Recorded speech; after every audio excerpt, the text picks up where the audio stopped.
Hey, fifth graders. Welcome back to another chapter of Number the Stars. Let me just show off my phone. Left off yesterday. Ellen and the Rosens and some other Danish Jews are going to be taken to safety in Sweden. Uncle Henrik is going to take them. And we left, and the baby had to get some type of drug that would put the baby to sleep so that the baby wouldn't wake up and cry and give everybody away. So this next chapter is called Where Was Mama? All right, so let's see what happens. Mr. Rosen, chapter 12, Where Was Mama? Mr. Rosen tripped on the loose step outside the kitchen door. His wife grasped his arm, and he regained his balance. It's very dark, Mama whispered as they stood in the yard with their blankets and bundles of food gathered in their arms. And we can't use any kind of light. I'll go first. I know the way very well, and you follow me. Try not to stumble over the tree roots in the path. Feel carefully with your feet. The path is uneven. And be very, very quiet, she added unnecessarily. I bet you could guess why it was unnecessary. Like, they know to be quiet. They don't want to give themselves away. The night was quiet too. A slight breeze moved in the tops of the trees, and from across the meadow came the sound of the sea's movement, which was a constant sound here and had always been. But no birds called or cried here now in the night. The cow slept silently in the barn. The kittens upstairs in Kirsty's arms. There were stars here and there. I love any mention of stars in this book because the book is called Number the Stars. So stars do guide people in ancient times and today. They guide people home. There were stars here and there dotting the sky among thin clouds, but no moon. Anne-Marie shivered standing at the foot of the steps. Come, Mama murmured, and she moved away from the house.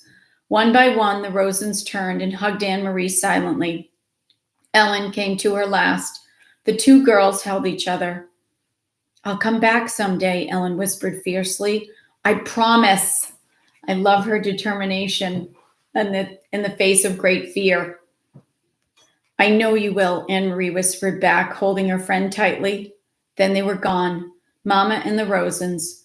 Anne-Marie was alone. She went into the house, crying suddenly, and closed the door against the night. So, little scene change here. Let's see what happened. The lid of the casket was closed again. Now the room was empty. There was no sign of the people who had sat there for those hours. Anne-Marie wiped her eyes with the back of her hand. She opened the dark curtains in the windows. She curled once more in the rocker, trying to relax. She traced their route in her mind. She knew the old path too, not as well as her mother, who had followed it almost every day of her childhood with her dog scampering behind. But Anne-Marie had often walked to town and back that way, and she remembered the turns, the twisted trees whose gnarled roots pushed the earth now and then into knotted clumps, and the thick bushes that often flowered in early summer. That was a lot of description about that path and that path through the woods. Why would the author spend so much time on that, do you think? She walked with them in her mind, feeling the way through the darkness. It would take them, she thought, half an hour to reach the place where Uncle Henrik was waiting with his boat. Mama would leave them there, pausing a minute, no more, for a final hug, and then she would turn and come home. It would be faster for Mama alone, with no need to wait as the Rosens, unfamiliar with the path, slowly felt their way along. Mama would hurry, sure-footed now, back to her children. So again, even more about the path. So she's kind of picturing it. Okay, she'd be here. Should take her about this long. She'll be back. The clock in the hall struck once. It was 2:30 in the morning. Her mother would be home in an hour, Anne-Marie decided. She rocked gently back and forth in the old chair. Mama would be home by 3:30. Little repetition there, huh? She thought of Papa back in Copenhagen alone. He would be awake too. He would be wishing he could have come, but knowing too that he must come and go as always, to the corner store for the newspaper, to his office when morning came. Now he would be afraid for them and watching the clock, waiting for word that the Rosens were safe, that Mom and the girls were here at the farm, starting a new day with the sun shining through the kitchen window and cream on their oatmeal. It was harder for the ones who were waiting, Anne-Marie knew. Less danger, perhaps, but more fear. So I asked you to respond to that in the drive. I'm going to read that again. So she's saying that it's harder for her dad, for her papa, than if he were there with them. Think about why that might be. It was harder for the ones who were waiting, Anne-Marie knew. Less danger, perhaps, but more fear. She yawned and her head nodded. She fell asleep, and it was a sleep as thin as the night clouds, dotted with dreams that came and went like the stars. Another reference to stars. Light woke her, but it was not really morning, not yet. It was only the first hint of a slightly lightening sky. Fifth graders, does the sky slightly lighten at 3:30 in the morning? A pale gleam at the edge of the meadow, a sign that far away, somewhere to the east, where Sweden still slept, morning would be coming soon. Dawn would creep across the Swedish farmland and coast.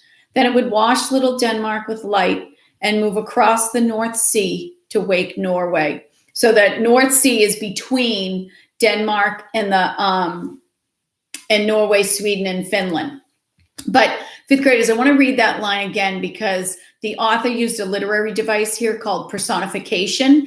And personification is when the author uses, gives human qualities or attributes to inanimate objects. So for example, when morning comes, it doesn't creep. People, animals, they can creep, right?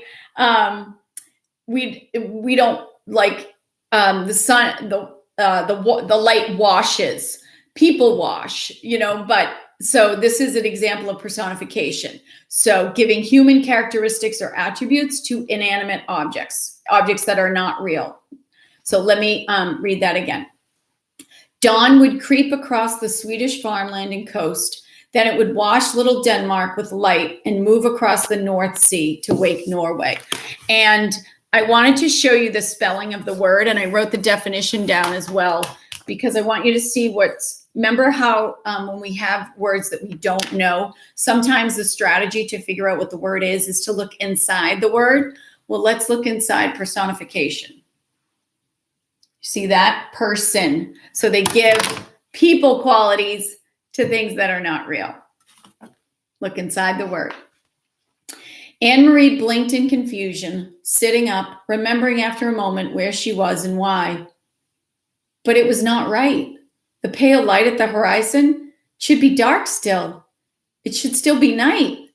She stood stiffly, stretching her legs, and went to the hall to look at the old clock. It was past 4 o'clock. Where was Mama? Perhaps she had come home, not wanted to wake Anne-Marie, and had gone to bed herself. Surely that was it. Mama must have been exhausted. She had been up all night, had made the dangerous journey to the boat, and returned through the dark woods, wanting only to sleep. Quickly, Anne-Marie went up the narrow staircase. The door to the bedroom where she had slept with Ellen was open. The 2 small beds were neatly made, covered with the old quilts, and empty. Beside it, Uncle Henrik's door was open too, and his bed, too, was unused and empty. Despite her worry, Anne-Marie smiled slightly when she saw some of Henrik's clothes crumpled in a chair and a pair of shoes caked with the barnyard dirt lying on the floor.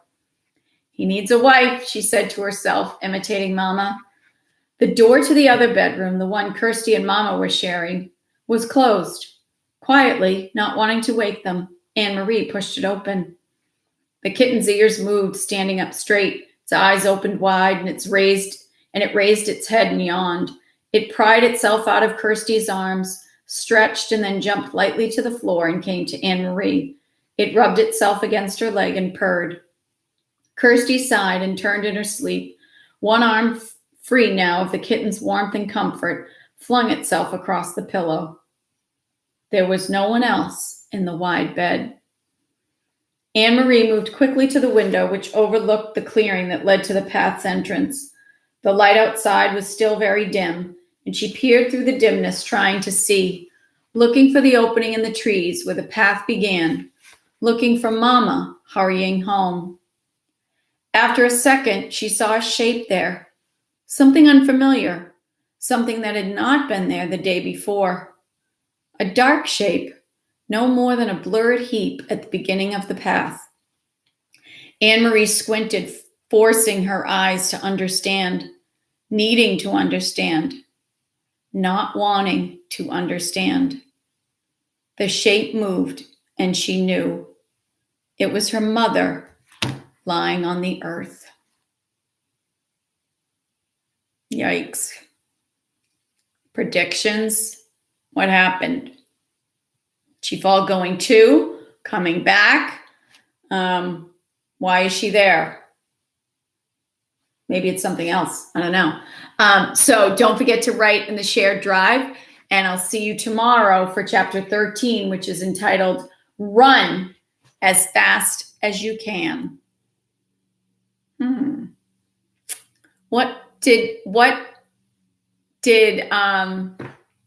characteristic did Lois Lowry give Anne-Marie that we learned in the first chapter? Could help you make a prediction here. Bye, sweet kids.